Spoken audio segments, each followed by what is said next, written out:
Mobil ini dipasangi turbo dan menghasilkan tenaga sebesar 160 PS dengan torsi sebesar 253 Nm.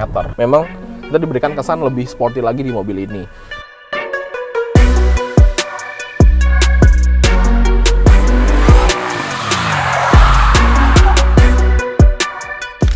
Halo Sobat Setir, selamat datang di Setir Kanan. Balik lagi sama gue Narendra, dan pada kesempatan kali ini di sebelah gue ada sebuah Hyundai Creta. Bukan kereta biasa, ini adalah Hyundai Creta N-Line Turbo, Sobat Setir. Mobil ini secara kelas itu bersaing dengan beberapa kendaraan dari brand lainnya. Sebenarnya banyak nih pemainnya nih, kayak HR-V, Yaris Cross Hybrid juga gitu ya. Dari China juga pemainnya banyak, tapi memang kalau secara kelas ini kan dia 1500 turbo ya. Jadi kalau dulu sih bersaingnya sama HR-V turbo, tapi kan sekarang HR-V udah hybrid semua ya kan. Sama Yaris Cross pun dia juga sudah hybrid gitu. Nah, salah satu yang masih menyediakan opsi mesin turbo ini ya dari brand China atau dari Hyundai gitu Sobat Setir. Pada video kali ini kita akan kupas mengenai bagaimana Hyundai Creta N-Line Turbo ini. Seberapa enak, seberapa nyaman, dan seberapa menyenangkan mobilnya. Penasaran? Ikutin terus videonya sampai habis. Let's go! Mulai 70.000 per hari, bisa dapat mobil bekas. Setir Kanan.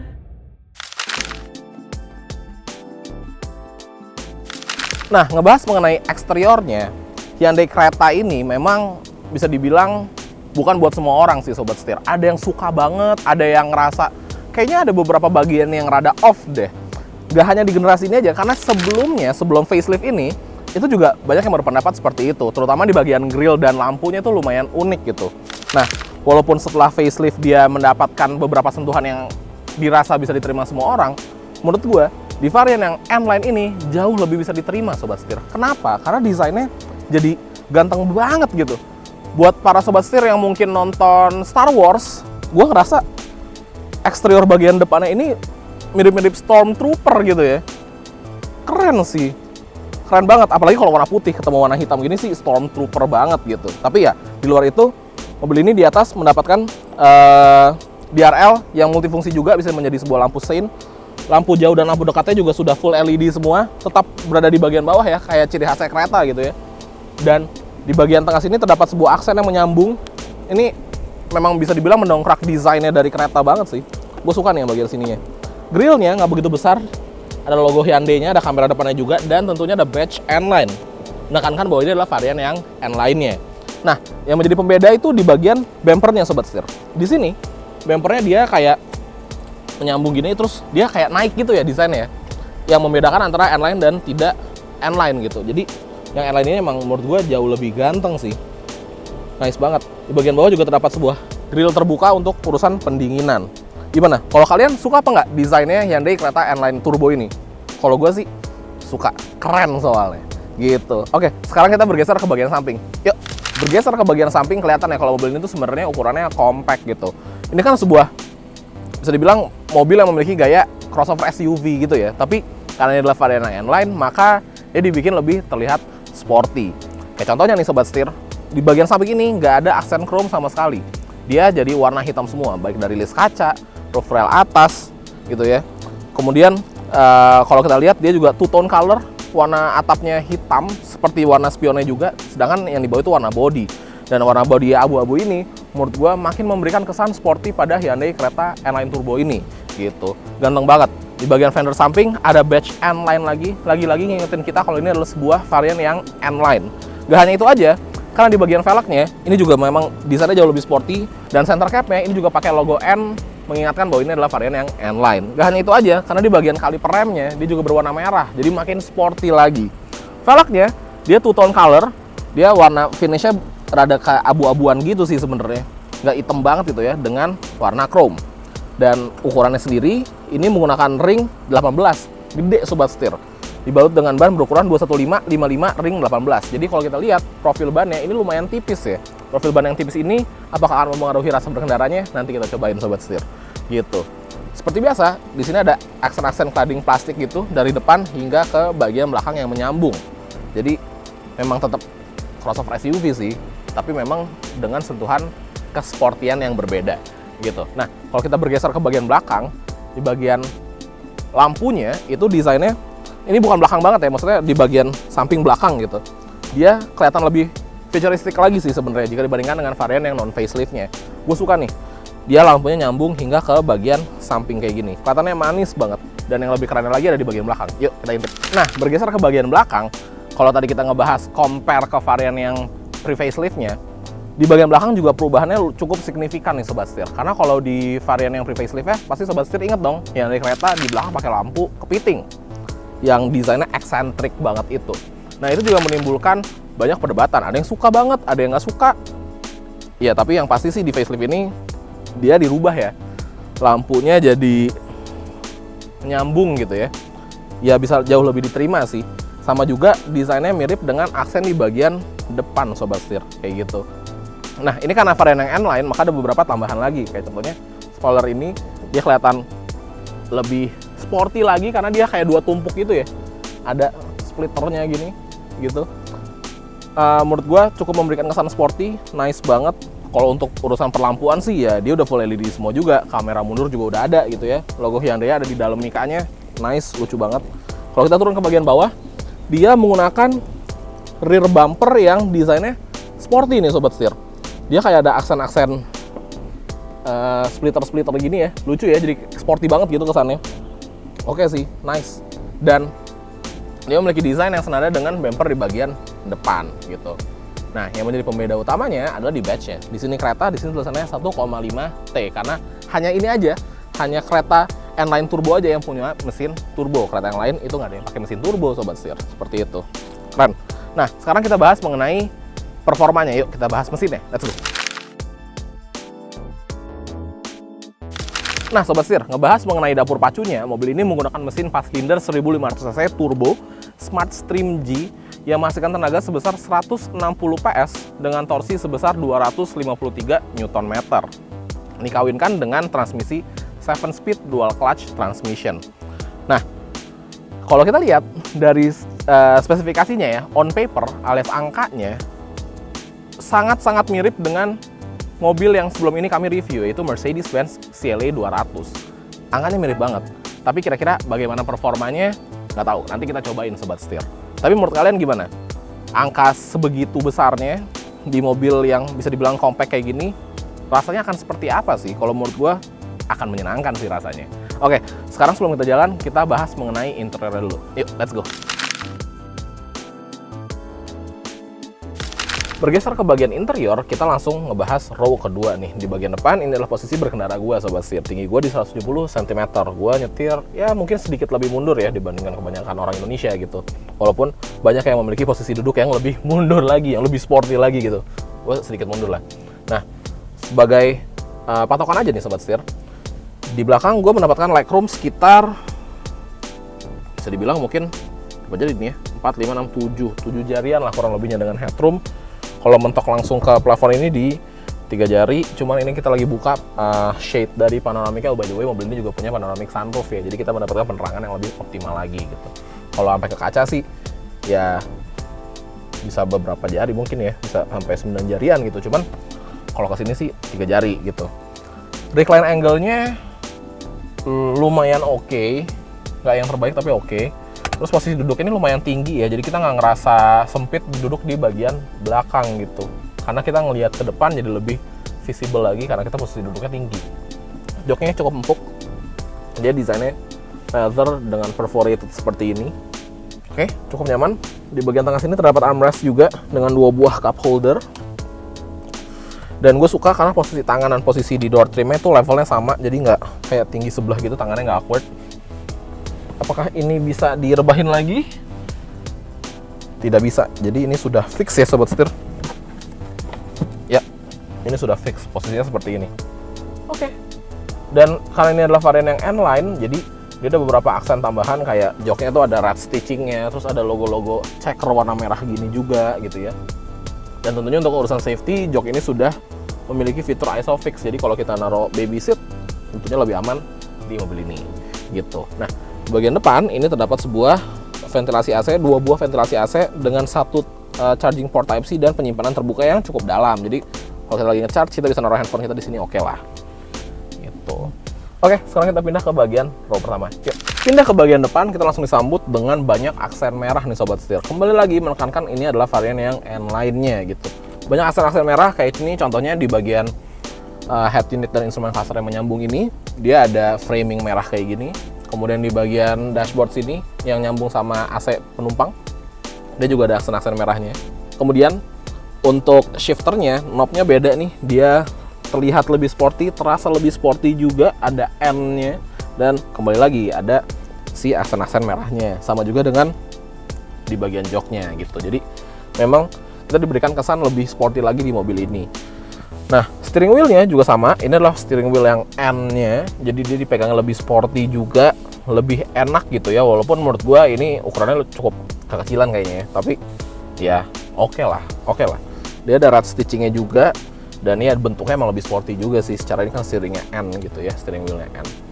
Nah, desain dashboard-nya sebenarnya bisa dibilang mirip dengan kereta-kereta lainnya, kereta facelift lainnya gitu ya.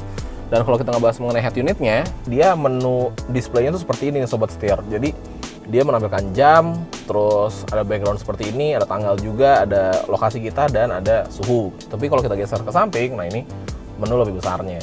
Seperti biasa di Hyundai itu punya pengarah kiblat ya. Kemudian dia juga ada map navigation gitu-gitu juga ada. Dia bisa phone projection juga, bisa Apple CarPlay, Android Auto, by wire. Kemudian dia ada pengaturan AC juga bisa di sini. Selain di bawah ada shortcut ya. Karena kita bisa lihat displaynya gitu ya. Kemudian ada valet mode, ada quiet mode. Menarik banget. Ini fitur yang menurut gue smart banget, terutama kalau kita bawa baby, karena suara akan hanya ada di bagian depan aja, di bagian belakang tuh quiet gitu. Jadi baik orang tua maupun anak yang lagi dibawa itu bisa sama-sama nyaman. Kemudian kalau kita geser, di sini dia ada Blue Link gitu ya. Tapi kalau kita buka settingannya, kita bisa melakukan berbagai macam settingan di sini kayak vehicle setting, ada navigation, sound, device connection, display, layout, Blue Link, voice recognition, dan gitu-gitu.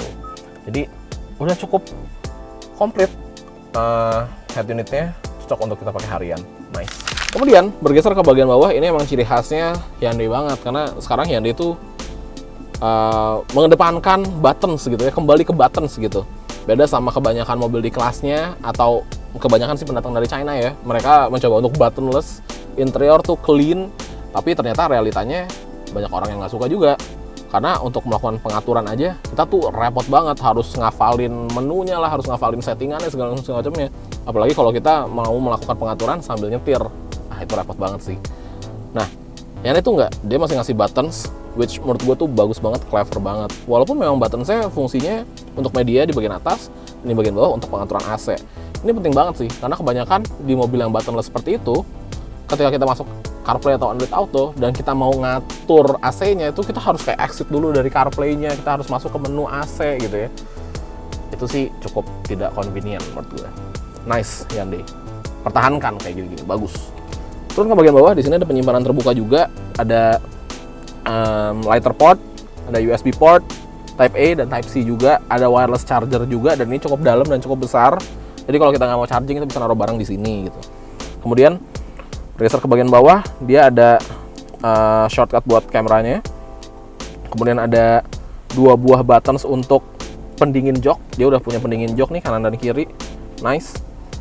Turun lagi ke bagian bawahnya lagi. Di sini ada 2 buah cup holder, ada drive traction. Nah, ini untuk mengganti driving mode-nya. Dia punya 4 driving mode, ada Eco, Normal, Sport, dan Smart. Nah, setiap driving mode ini dia juga punya gauges atau instrumen cluster yang berbeda-beda gitu ya. Kalau gue sih suka yang sport ya, karena dia terasa sporty banget gitu, kayak ada aksen-aksen merah-merah serta ada aksen-aksen karbonnya gitu. Nice. Nah, di bagian belakang sini juga dia punya air purifier, ini ciri khasnya yang di kereta ya. Nice banget. Oke, ngebahas mengenai instrumen clusternya. Nah, untuk instrumen clusternya sendiri, dia tuh bisa berganti-ganti sesuai dengan driving mode yang kita gunakan nih Sobat Setir. Kayak contohnya Eco, dia displaynya kayak gini. Kemudian kalau kita ganti normal, dia berwarna putih kayak gini ya. Kemudian kalau sport, ini yang gue suka, ada efek-efek karbonnya gitu di background, serta dia jarumnya jadi warna merah, ada aksen merahnya juga, lebih sporty lah. Kemudian dia ada smart juga gitu. Nah, settingannya ada apa aja sih di instrumen cluster ini?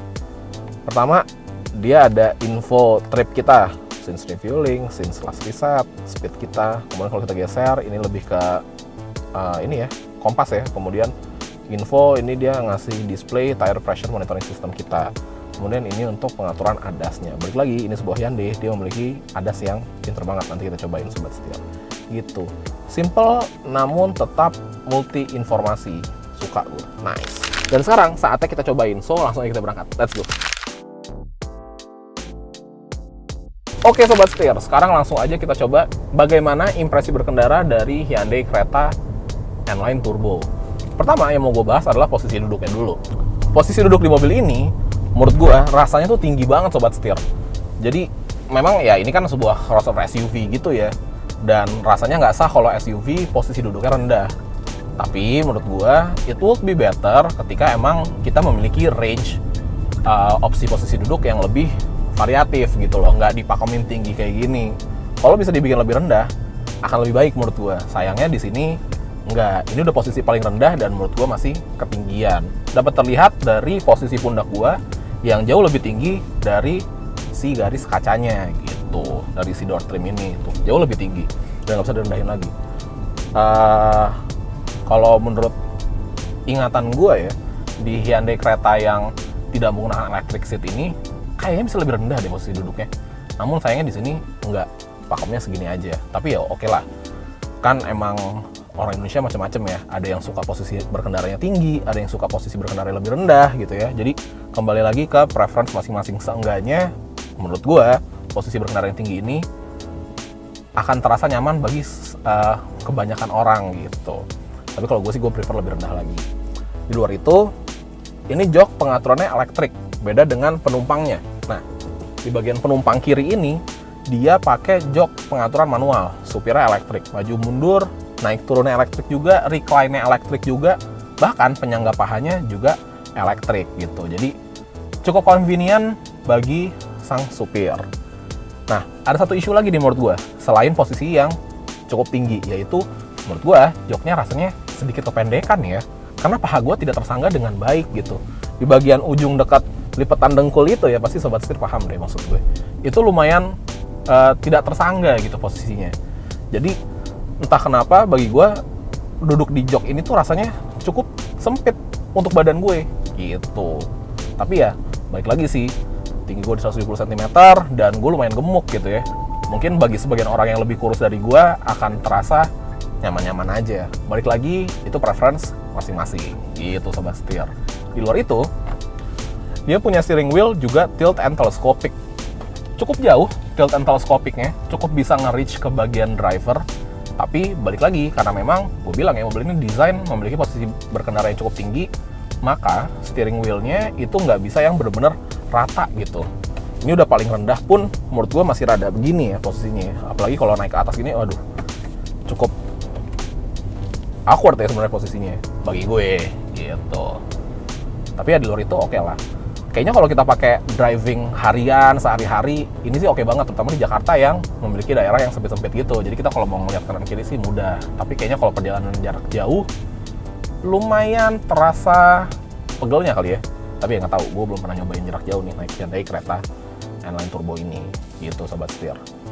Kemudian ngebahas mengenai blind spot, mobil ini cukup minim, spionnya ukurannya cukup gede, reach-nya juga cukup lebar, spion tengah juga oke, apalagi dia juga punya kamera yang ketika kita nyalain sen tuh dia pop up gitu ya dari spion kanan maupun spion kiri, ciri khas Hyundai ini yang bikin berkendara di dalam kota, terutama ketika blind spot ada mobil gitu di blind spot kita, itu rasanya jadi aman aja gitu, karena kita kebantu banget. Selain itu juga dia punya blind spot monitoring system yang dimana dia akan menotify kita ketika ada kendaraan di bagian blind spot kita. Jadi itu sih buat gue cukup aman lah. Kemudian kalau kita ngebahas mengenai kekedapan kabin, oke, kalau kekedapan di bagian kacanya ini cukup kedap ya, kacanya juga gak yang tipis-tipis banget, oke lah, itu konstruksi langsung zep hilang gitu ya ketika kita lagi menutup kaca gitu. Suara raungan mesinnya tapi itu lumayan masuk nih ke dalam sobat setir. Mungkin peredaman di bagian firewall-nya kurang optimal. Sebenarnya sih sederhana aja ya, ketika kita beli mobilnya kita bisa optimalkan lagi dengan menambah aksesoris peredam gitu. Tapi kalau yang kita dapat dari mobilnya sih menurut gue cukup kurang baik, terutama di bagian suara mesin gitu. Nih kalau kita gas, dia cukup meraung ya suaranya dan cukup kedengeran gitu. Lewat phone block kayak di pack ini lumayan kedengeran. Tapi kalau udah ketemu aspal halus lagi sih aman aja. Sebenarnya sih aman-aman aja karena memang mobil ini juga punya audio premium dari Bose ya. Jadi ketika kita emang sambil dengerin lagu gitu seharusnya sih aman-aman aja. Tapi ya seenggaknya memang kalau kita bisa nambahin peredaman lebih akan lebih baik lagi gitu. Nah, kemudian ngebahas mengenai bantingannya. Mobil ini memiliki karakter bantingan yang buat gua pribadi itu lumayan keras sebenarnya. Lumayan keras, lumayan kaku juga. Dan ketika kita ngelewatin jalanan yang bisa dibilang jalanan yang rusak gitu ya, itu lumayan berasa bantingan itu deg-deg-deg. Nah, itu lumayan berasa ya. Asumsi gue sih karena mobil ini memiliki profil ban yang cukup tipis di 55 gitu. Kalau misalkan kita bikin lebih tebel lagi bannya, gue rasa akan lebih baik lagi. Tapi balik lagi sih, karakter ya. Ini kan sebuah N-Line gitu, jadi dibikin karakternya sesporty mungkin. Dengan profil ban yang tipis, look-nya juga makin cakep, akhirnya harus ada yang dikalahkan gitu. Kemudian kalau ngebahas masalah karakter, kita juga ngebahas masalah handlingnya. Mobil ini memiliki handling yang lebih sporty jika dibandingkan dengan Hyundai Creta biasa. Seenggaknya bagi gue, dia lebih berasa berbobot steering wheelnya, terutama ketika kita masuk ke mode sport. Dia akan memberikan rasa berat di steering yang bikin kita jadi lebih confident lagi ketika sedang bermanuver. Tapi balik lagi, kalau bagi gue pribadi, gue ngerasa berat dari setir ini terasa artificial banget. Yang dimana bagi sebagian orang mungkin fine-fine aja, tapi bagi sebagian orang ngerasa karakter steeringnya rada nggak natural ya. Gue sih ngerasa kayak gitu. Gue ngerasa ini nggak natural. Bobotnya tuh kayak bikinan dan kadang datang kadang pergi gitu bobotnya. Jadi cukup membingungkan sebenarnya rasanya. Walaupun memang ketika berkendara dengan kecepatan rendah itu terasa ringan steeringnya gitu. Nah, apakah setir yang berbobot ini membuat handlingnya jadi lebih baik? Di satu sisi handlingnya jadi lebih baik karena jadi lebih sure lagi kita ketika sedang bermanuver. Tapi tetap aja mobil ini terasa tinggi gitu. Dan ketika kita bermanuver zigzag seperti ini, nah kelihatan ya dari reaksi badan gue cukup terombang-ambing. Mobilnya lumayan terasa limbung sobat setir gitu. Jadi ketika kita bermanuver dengan cukup ekstrim gitu ya, kita zigzag begini cukup terkocok-kocok. Mungkin kalau misalkan dibikin lebih rendah lagi akan lebih baik lagi handlingnya, tapi akan menghilangkan karakter SUV-nya. Nah, jadi gimana menurut sobat setir? Cukup membingungkan kan? Tapi sebenarnya enggak juga sih. Kalau kita emang pakainya untuk kebutuhan hari-hari, menurut gua ini lebih dari cukup gitu. Dan balik lagi, ini bukan mobil sport, ini adalah sebuah SUV yang diberikan nafas sporty. Jadi ya nggak akan sesporty itu, tapi apakah lebih baik dari yang varian non N-Line-nya? Menurut gua lebih sporty, tapi apakah lebih nyaman? Nggak juga sebenarnya gitu sobat setir. Nah, sekarang kita ngebahas di bagian yang dimana bedanya cukup signifikan, yaitu di bagian tenaganya. Mobil ini dipasangi turbo dan menghasilkan tenaga sebesar 160 PS dengan torsi sebesar 253 Nm. Dia punya driving mode. Sekarang kita coba mode sportnya. Oke. Ya. Sambil belok. Oke. Karakternya cukup bikin kita jadi lebih was-was. Kenapa? Karena memang tarikannya terasa jauh lebih kencang jika kita bandingkan dengan varian yang non turbo gitu ya. Tapi apakah semeledak itu? Nggak juga sih sebenarnya. Tapi oke lah, cukup lah. Ketika turbonya kick in, itu berasa ngejambaknya gitu. Dan mobil ini juga klaimnya dapat berakselerasi di angka 8 detikan. Menarik. Tuh, nih turbonya masuk ya. Oke, langsung berasa ketariknya gitu ya. Nice. Seenggaknya tambahan turbo dan embel-embel N-Line itu beneran berasa di mobil ini. Menurut gue sih nice banget. Kita belok dengan speed yang lumayan tinggi. Oke, kita gas.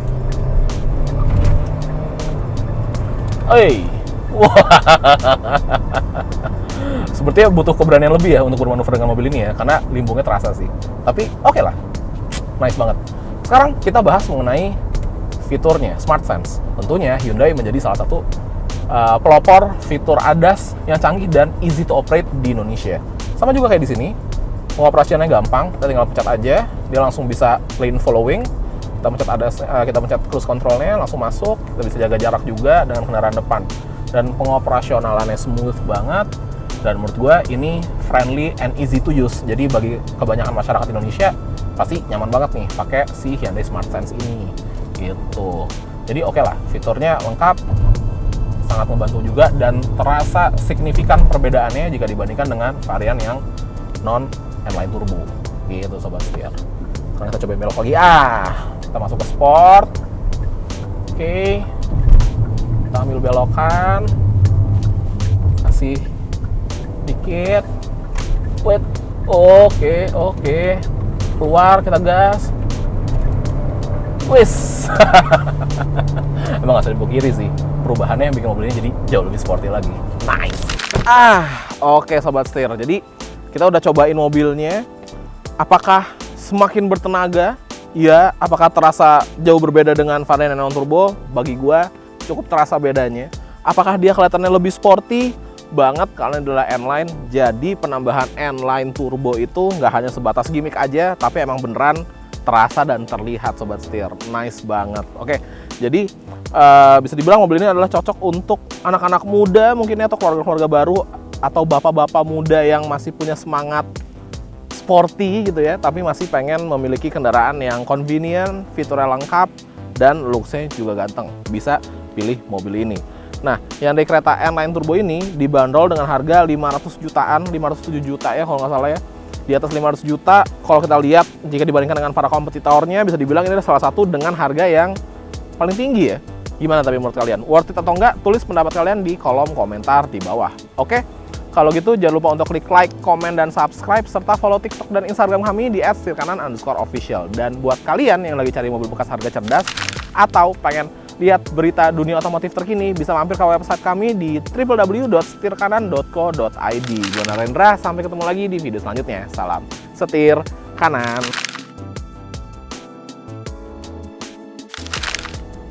Perlu dibuka nggak? Nah, setiap driving mode